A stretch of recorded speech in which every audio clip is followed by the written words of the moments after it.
کب کہاں کہاں اور کیسے کیسے کام آتا ہے۔ ایک بہت ہی خوبصورت واقعہ، بڑا ایمان افروز واقعہ ہے جو میں آپ کے سامنے پیش کرتا ہوں۔ ایک دوست نے اپنے ایک دوسرے دوست کو قرض دیا، اور جب اس نے قرض دیا تو وہ قرض ایک بڑی اماؤنٹ تھی، 3000 دینار۔ وہ ٹائم آ گیا جب اس ٹائم وہ قرض لینے کے لیے اپنے دوست کے پاس گیا کہ بھائی مجھے میرے پیسے واپس دو، تو اس نے کہا کہ پیسے تو نہیں ہے میرے پاس، میں کولیپس ہو گیا ہوں، بزنس اب میرا ختم ہو گیا ہے، میں تمہاری رقم نہیں دے سکتا۔ اس نے ایک اور ٹائم دے دیا اسے کہ ٹھیک ہے اب اتنے دنوں کے بعد میں دے دوں گا۔ وہ ٹائم بھی گزر گیا، اور جب وہ ٹائم بھی گزر گیا تو اس کے بعد اس دوست نے کہا کہ اب تو پیسے دے دو بھائی، میرا ٹائم پورا ہو گیا ہے۔ پھر نہ دے سکا ٹائم۔ آخر کار معاملہ جو ہے وہ کورٹ میں چلا گیا، قاضی کے پاس چلا گیا۔ اب قاضی نے جس کو پیسے دینے تھے اس کو بلایا اور کہا کہ بھائی آپ کو اس کے پیسے دینے ہیں؟ کہتا ہے ہاں پیسے تو دینے ہیں۔ تو کہا پھر دیتے کیوں نہیں ہو؟ کہا پیسے ہیں ہی نہیں، کاروبار ہی ختم ہو گیا ہے، قرضہ تو لیا تھا، اب میرے پاس بچا ہی کچھ نہیں ہے۔ تو کہا اچھا اب یہ بتاؤ کہ کب دو گے، کیسے دو گے؟ اس نے کہا بس میرے پاس پیسے ہی نہیں ہے۔ تو کہا اب تمہارے پاس 30 دن کا ٹائم ہے، 30 ڈیز میں یا تو اس کے پیسے لوٹا دو یا 30 دن کے بعد تمہیں قید کر دیا جائے گا۔ یہ شخص اب گھر آیا، پیسے تو تھے نہیں، مگر شاید علماء نے لکھا کتابوں میں، یہ واقعہ کئی بڑی بڑی کتابوں میں لکھا اور درود پاک کے فضائل کی بڑی بڑی کتابوں میں لکھا، اور اس شخص نے سوچا کہ اس نے ایک حدیث پاک پڑھی ہوئی تھی کہ جس میں نبی پاک علیہ الصلوۃ والسلام نے فرمایا ہے، جس کا مضمون ہے کہ جو شخص پریشان ہو، مصیبت زدہ ہو، اسے چاہیے کہ مجھ پر کثرت سے درود پاک پڑھے، کیونکہ درود پڑھنا مصیبتوں اور پریشانیوں کو لے جاتا ہے۔ اب اس عاشق رسول نے سوچا اور تو کچھ ہے نہیں، اب میں درود پاک پڑھنا شروع کرتا ہوں۔ صبح سے لے کر شام تک وہ درود پاک پڑھنے لگ گیا۔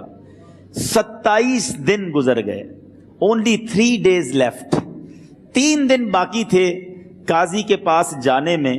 27 دن گزر گئے درود پڑھتے پڑھتے۔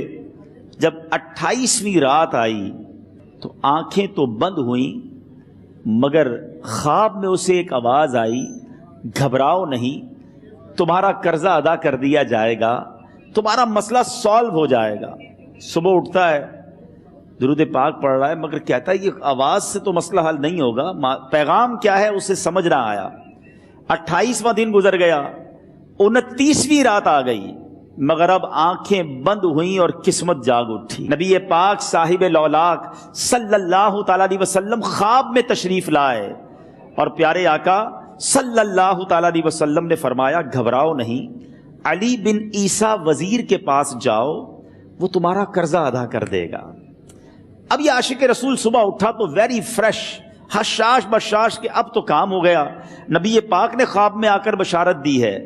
مگر پھر ذہن میں سوال آیا کہ علی بن عیسیٰ کے پاس جاؤں گا تو ثبوت کیا ہے، پروف کیا ہوگا؟ میں جا کر اس کو کہوں گا کہ میرا قرضہ دے دو، تو ایسے تو قرضہ نہیں دے دینا، اور میں نے اس کو کہا کہ مجھے نبی پاک نے خواب میں کہا ہے، اور اس نے اگر مجھ سے کوئی نشانی مانگی تو میں نشانی کیا دوں گا؟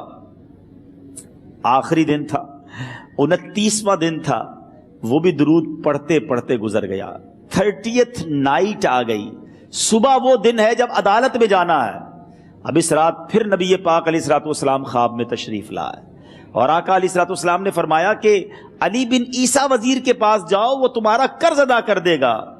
کہ حضور چلا تو جاؤں گا، لیکن اگر وزیر نے مجھ سے کوئی نشانی طلب کی تو میں کیا جواب دوں گا؟ پیارے آقا علیہ الصلوۃ والسلام نے کمال کا ارشاد فرمایا کہ علی بن عیسیٰ سے کہنا کہ تم روزانہ فجر کی نماز کے بعد 5000 بار درود پاک پڑھتے ہو، یہ راز فقط تم جانتے ہو اور تمہارا رب جانتا ہے۔ اب یہ جب صبح اٹھا تو ایک نشانی بھی مل چکی تھی۔ عدالت میں جانے سے پہلے وزیر کے دربار میں پہنچ گیا، اسے یہ ڈر تھا کہ آج پیسے نہ لوٹائے تو سزا ہو سکتی ہے۔ جب وزیر کے دربار میں پہنچا تو وزیر اپنے مشیروں کے ساتھ بیٹھا تھا۔ کہا مجھے آپ سے بات کرنی ہے۔ کہا بتاؤ کیا بات کرنی ہے؟ کہا میں ایک پیغام لایا ہوں آپ کے لیے۔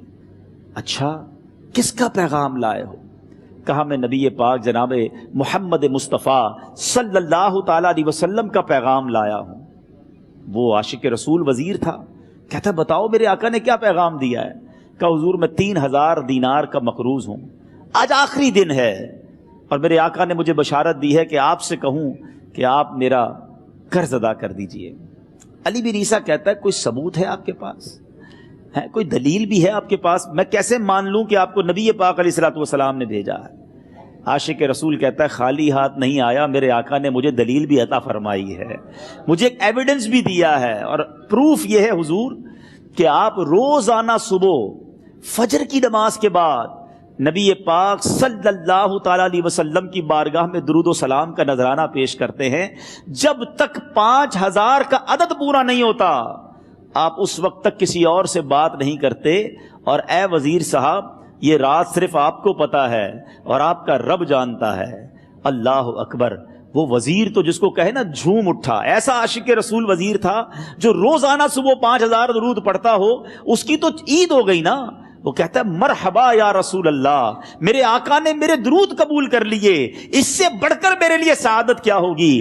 اب یہ وزیر اپنی سیٹ سے اٹھتا ہے، اپنے کمرے میں جاتا ہے، تھوڑی دیر بعد واپس آ کر اس عاشق رسول کے ہاتھ میں 3000 دینار رکھ کر کہتا ہے حضور پہلے 3000 دینار تو نبی پاک کا حکم کی میں ادب سے بجا لاتا ہوں، میرے آقا نے جو حکم فرمایا یہ 3000 دینار آپ کو پیش کرتا ہوں، حضور ایک اور 3000 دینار لیجئے۔ میرے گھر آپ آئے، اتنی اچھی خبر سنائی، آپ نے قدم رنجا فرمایا، یہ 3000 اس کا نذرانہ ہے، اور ایسا کیجئے 3000 اور لیجئے، اس سے اپنے بچوں کے لیے کچھ چھوٹا موٹا کام شروع کیجئے، اور ایک وعدہ کر کے جائیے آج کے بعد زندگی میں آپ کو جب بھی کوئی کام پڑے میں آپ کا بھائی ہوں، مجھے یہ خدمت کا موقع دیجئے گا۔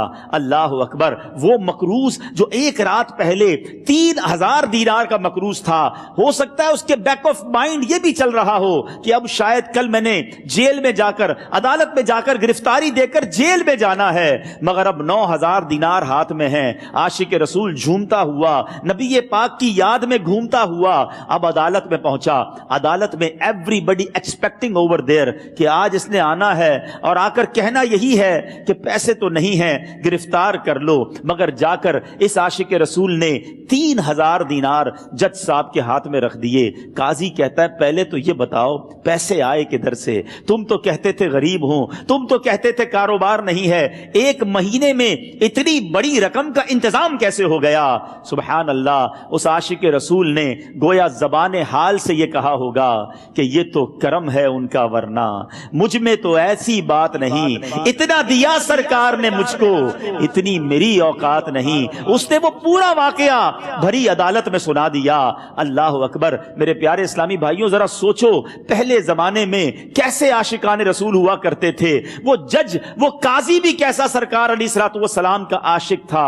اپنی سیٹ سے اٹھتا ہے، بھرے دربار میں، بھری عدالت میں، وہ اپنے چیمبر میں، اپنے کمرے میں جاتا ہے، اور تھوڑی دیر بعد واپس آ کر اس کے ہاتھ میں بھی 3000 دینار ہیں، اور وہ 3000 دینار جو ہے وہ اس عاشق رسول کے ہاتھ میں رکھتا ہے کہ سارا ثواب علی بن عیسیٰ کیسے لے جائے، میں بھی تو نبی پاک کا غلام ہوں، میں تمہارا قرضہ میں ادا کرتا ہوں۔